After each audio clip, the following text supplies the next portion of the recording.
The appalling state of South Africa's municipalities was again in the spotlight yesterday. This is when Auditor-General Tsakani Maluleke presented the audit outcomes for the 2020-2021 financial year. Municipalities in the Free State are on the brink of collapse as none in that province received a clean audit. Let's get more on just how dire the situation is in the Free State municipalities. We speak now to Mokete Duma, who is the head of department at the Free State Cooperative Governance and Traditional Affairs. Mr. Duma, thank you very much for your time. Can we start with the death threats? Who's threatening you with your life for doing what exactly? Good morning, Koli, and good morning to your viewers at home. Let me indicate that it's a very tricky one. Look, we have got what we call Section 106 of the Municipal Systems Act. That act requires the MEC to institute an investigation, or he can even request an accounting officer of a specific municipality to provide a report in an event of any allegations that are put against that particular municipality. Yeah. But the indication has always been that the MEC would want to send a team to go and probe some of those things that may have been tabled before him as allegations.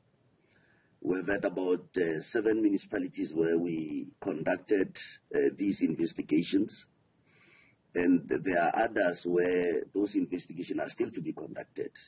More often than not, when we go to these municipalities to try and probe some of these allegations, there's always an element of resistance. And I will indicate those specific municipalities where we have received resistance because the Act does not even provide concurrence or consent from those municipalities. Yeah. It's the sole responsibility of the MEC.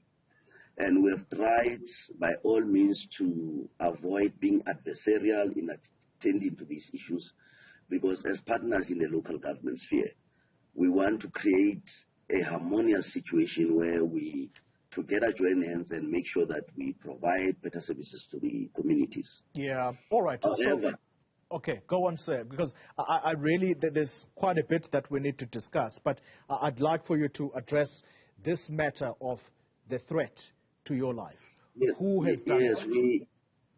Look, you wouldn't know because most of those calls were quite private, but the law enforcement officers are actually working on it to try and then see who could be behind these threats. Is it safe to assume that these are municipal officials who are threatening you for trying to do your job?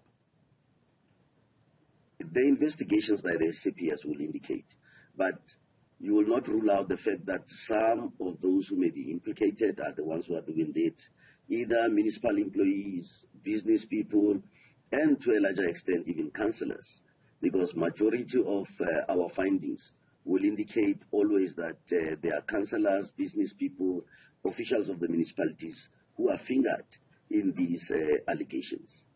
So we can't rule that one out. As we speak to you, Mr. Duma, you are talking to us from the city of Bloemfontein. That city is under the Mangaung municipality. That municipality under administration as we speak. Is the situation improving at all? The situation is not improving. Let me indicate that when the provincial government intervened in the municipality, we received the same resistance where some councillors were accusing our MEC, including myself, that we are interfering. There's difference between intervening and interfering. And this is what most councillors do not actually understand, because it's our role to play an oversight over municipalities in line with Section 152 that deals with the objects of local government up to Section 154, where it indicates various spheres of government that must always come together to support one another in making sure that we can provide services. But more often than not, this seems not to be understood by our political principal in municipal space. Well, with that response... If I may indicate, Goli, now, when I say the situation is not improving, our withdrawal as a provincial government, it's not because we were failing. The Premier had to write to National Parliament, government, and say, please can you bring in the national team, because as a province, we find it difficult to be able to achieve some of the things that we had intended to achieve in Mangaung. For instance, yesterday, the municipality convened to pass their budget. The same problem that was experienced last week was experienced even yesterday. Remember, Section 160, subsection 3 of the Constitution indicates that if you are to pass the budget, there must be majority of councillors. It is not by majority of vote casted. So that's the problem that is there. So if you have about 101 councillors, it means in terms of that particular provision of the Constitution, for you to be able to pass the budget, you must have 50 plus 1, which then means any budget of Mangaung to be passed, you must have 51 councillors. So it has been a problem because less than 50 councillors are voting in favor of the budget, which is actually inconsistent with the Constitution. So it has not been able to pass yesterday, the same like last week. So it means if the budget is not passed by the 31st of June, then it calls on the municipality to be dissolved. So these are some of the problems you're experiencing. Mr. Duma, what you have just told us is a mouthful. Let me tell you why. Number one, you have given us clues as to where the threats to your life are coming from. It is the resistance within the Mangaung municipality. But more important, you're telling us that as a provincial structure, as provincial government, you have now called on national government to come and assist because the situation as it holds, you are not able to solve the crisis in Mangaung municipality. When did you decide on this withdrawal? It was in April when the Premier wrote to the Minister of Finance and said, look, the team is having it difficult to make inroads in the municipality. And that's when National Cabinet resolved to implement Section 139, subsection 7, because the provincial government has actually failed. That's what the Act provides. In actual fact, we never failed. But because of the resistance, we had to call on national government to come and intervene. But they are still also experiencing the similar problems we experienced when we intervened in Mangaung, like I've just indicated. In the presence of the national government, the Mangaung municipality has not been able to pass their budget.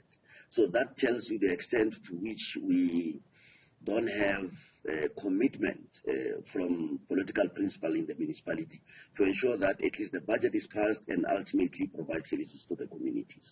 Wow. And now there is a looming threat that council could actually be dissolved if there is yet another failure to pass budget. Am I hearing you correctly? It's not my view, but that's what the Constitution provides. Wow.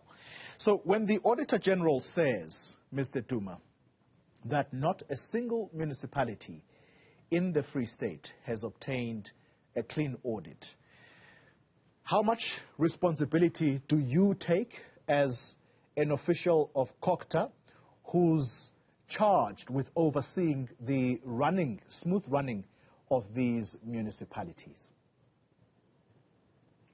Thanks for that one. Tony, let me first start by apologizing to the Free Staters and the country in general on behalf of these municipalities. Because, to be quite honest, it never came as a surprise to us.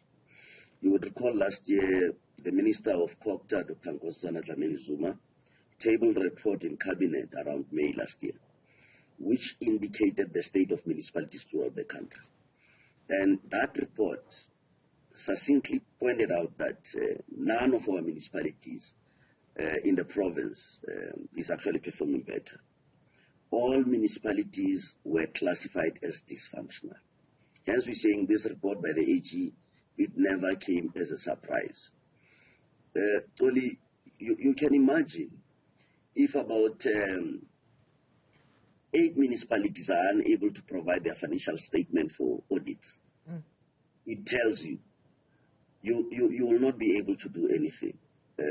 Because if you have officials working on a day-to-day basis, why can't people produce the financial statement for them to be audited?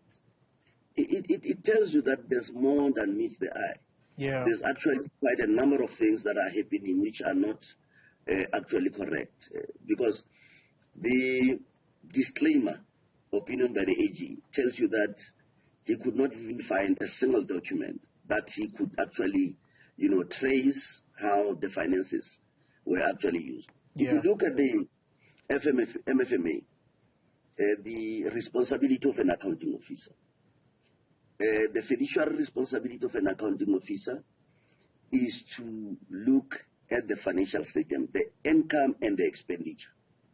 Those are the fiduciary responsibilities. Now, as people come and pay for the rates and taxes, you must get the reconciliation, how much money has actually been deposited. And when there's an expenditure, you also must indicate how that money was actually spent and where was it actually spent.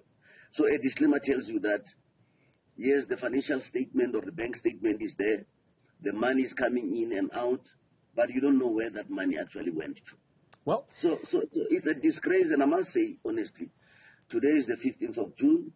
We know that a number of youth have actually sacrificed their lives for us to be where we are now. But there are people who are showing less commitment to provide services to communities, and they just simply use money the way they want to use. For instance, one of the reports we have tabled before the Select Committee on Thursday indicated that, as an example, in Metsima Hall in the previous financial years, it is said that the stadium was built for X amount of money, but when the AG went there, he only found, a fence. So how do you fence a stadium with 54 million? Gee whiz. Mr. Duma, let me try and wrap up this discussion. I can't tell you just how refreshing it is to hear the honesty from an accounting officer. Not defensive, but just telling the truth as it is. Let me ask you this question. So the Auditor-General yesterday is saying that with regard to municipalities that simply cannot produce even a financial statement, she actually even made an example that they took 10 and decided that they were going to look directly into the bank accounts. There were those that they could trace money, that it was used for line item 1, line item B, line item C. But there are those municipalities where they simply could not trace the money. And she then said they were actually in the process of asking law enforcement to deal with that. Is that something that you would support in regard to these 8 municipalities that you say are unable to produce financial statements in the Free State? 100%. In fact, we have, as the department, referred some of these municipalities to the law enforcement officers. And what I like, Toli, is that, look, the AG with a new amendment of the legislation, because it means this recurrence has been there. But because the AG Act has had limitation, but with the current amendment, at least it shows that the AG has more powers to even take decision on what needs to happen. For instance, one of those things that have been decided is to refer some of these municipalities to the financial intelligence services to brief some of the things further, to determine exactly how these monies were actually spent, if there's a service provider that has received money, and then they go and look into their bank account, how that service provider has actually spent that money. All right. And then check whether are there no officials who may have actually benefited indirectly or directly from those criminal proceeds. I call them criminal proceeds because if you spend money and you are unable to account for, it means there's an act of criminality in the whole exercise. Mr. Duma, let's leave it there. I thank you very much for your honesty. I have got to tell you, I haven't spoken to a government official who is as honest as you have been. this morning. That's Mokete Duma. He is the head of the CoGTA department in the Free State. Wow, what a challenge.